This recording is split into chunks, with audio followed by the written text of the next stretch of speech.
it was home for me. It was a sense of normal for me.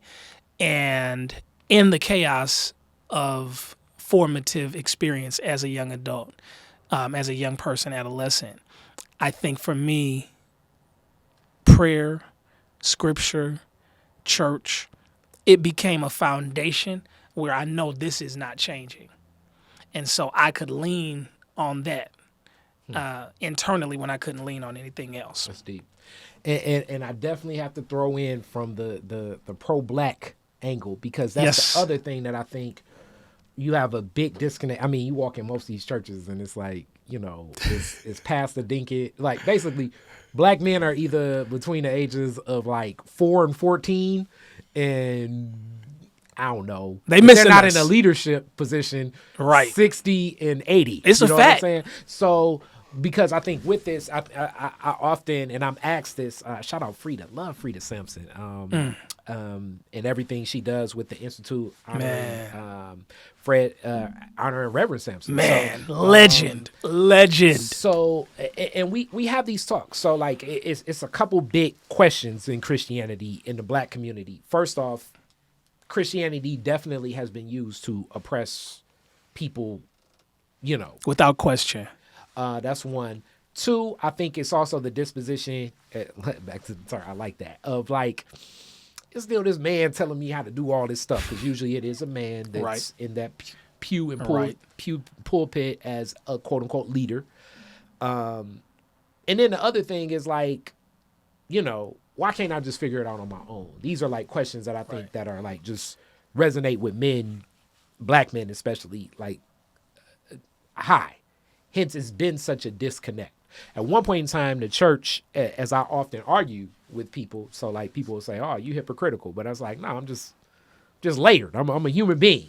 The church still was an institution that, for years, like it was one of the few like anchors in the community for social capital, absolutely, for connection, and how people gather. Things have changed, the way we gather, the way we connect, and where things go. Beingness with that African-centered education. And I'm sure all of the questions I just asked are things that have been in your mind too. And you've probably had these debates before too. What's that call to action? And do you think that a call to action gathering more black men in that space where faith can be an anchor, and even just knowing how to utilize it, can become an asset in our community? Man, that's such a bold question, one that needs so much answers. I think there's two things that have happened to us in the Christian faith, maybe three.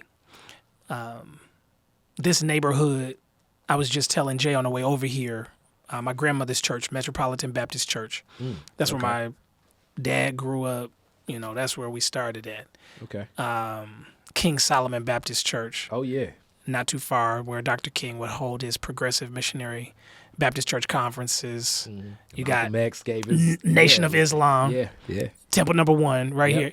This neighborhood is steeped in spiritual tradition. The demasculinization of Christianity, I think, has been one of the most intrinsic weapons to destroy black males' experience of Christian faith. That's interesting. Expound on that a little bit. I think that when you don't have a consistent example of masculinity in any environment, the sheer vacuum that is created by the lack of presence begins to form an identity with spirituality, with whatever is present. And so for generations, I mean, this goes back beyond my grandparents. I mean, both of my great-grandfathers were not churchmen. That was not what they did. But they wanted their kids to go, and they let their wives go. But they were not present.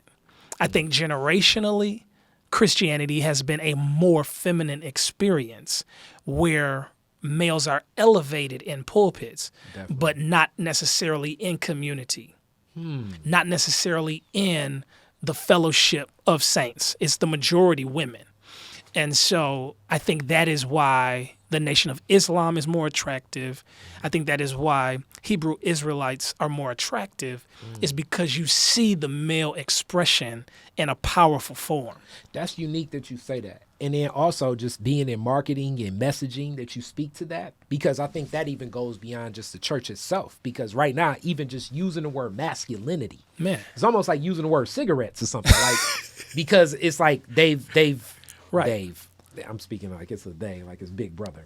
A lot of my contemporaries that work in messaging, communications, marketing have partnered masculinity with toxic, where they're almost like synonymous, which I really don't even like the labeling of that, because Right. it'd almost be like saying toxic water. You know what I'm saying? It's Right. like I don't identify what it's like. Why are we labeling this as toxicity? We need to label this something else. But just by speaking to masculinity itself, Right. you know, it now in certain ways it's almost like can you say masculinity? Right. Can we? It's like cigarettes. You know what I'm saying? Right. Like can you speak to that? Like Oh, you know, no, and we it's have weird, to. and it's like a visceral reaction even in you saying that, where I'm thinking to myself like, how will this be interpreted? Why am I even thinking like that?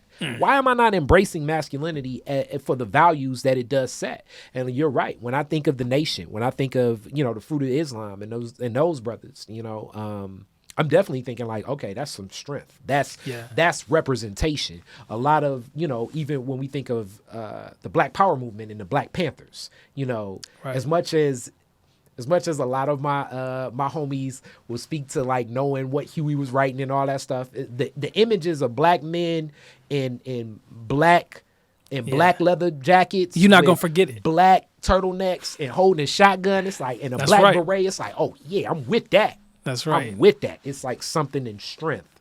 Whereas you're right. When I look at a lot of the other stuff, when I think of the imagery of even driving by a church on Sunday, I'm thinking Hats. a lot of floral patterns. All day. I'm thinking like, damn, is this even really welcome me in these doors? Right, and you feel foreign in the space. And as long as a man feels foreign in a space, he will remain withdrawn. That's why when we fraternize, whether it's in a sports arena, in a club, whatever the environment, we're going somewhere where we feel welcomed, where we feel embraced. The church I attend, there's a lot of masculine brothers, which creates another dynamic. When you have male presence, it opens up. I can even see how it affects the younger men, where even when it doesn't look like they're paying attention, they're paying attention. That's deep. It may take them a little longer to come around to expressing what they're perceiving or to process it, but they're around it. And Dr. Kunjufu, he makes a quote to say, at 13, a young boy is so impressioned by the male influences in his life that he spends the rest of his life trying to become what he has seen. That's deep. What image are we giving? What image are we projecting? What are we causing to be that expression? And if it's only femininity, what are we going to get? They're either going to leave or they're going to take on that as the expression. And so it's very important to give the gift of presence and to remain active. That transitions to the next abdication of presence, which was in the communal expression.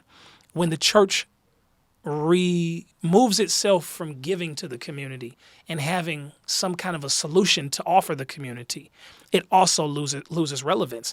And I think that in the Black Power movement, in civil rights, it was very clear. Our rights were under attack. Our babies were under attack. Our women, our men were being hosed down, dogs, bullets. We need to come together. When that pressure is removed, what is our need to come together? And this is interesting that you speak to that, because I got pastor homies. You know what I'm saying? And and I would challenge them on a lot of stuff. If anybody know me, I'm down to debate a lot of stuff. Let's push it. And some of them have opened the lens from almost like the buy-in capacity too. So like, it's like, is a church, because I've definitely felt that, and that is an argument. The church don't do nothing for the community. But it's like, okay, is a church supposed to be, how responsible is the church to be to the flock versus the community outside the doors of the church? And that's a very tough question to answer as I'm thinking from the leadership position, especially looking at, I've seen some of the books of what's happening and the resources. This ain't, you know what I'm saying? This ain't the 1950s where, it's a pool of money that C.O. Franklin is gathering to send, $60,000 down to Alabama because they doing a bus boycott. Churches ain't getting down like that. Even some of the mega churches that you think is like, oh, they just over there making a lot of money. It's not. People ain't tithing. No, not like they used to. like before, because people ain't working like they did before. That's right.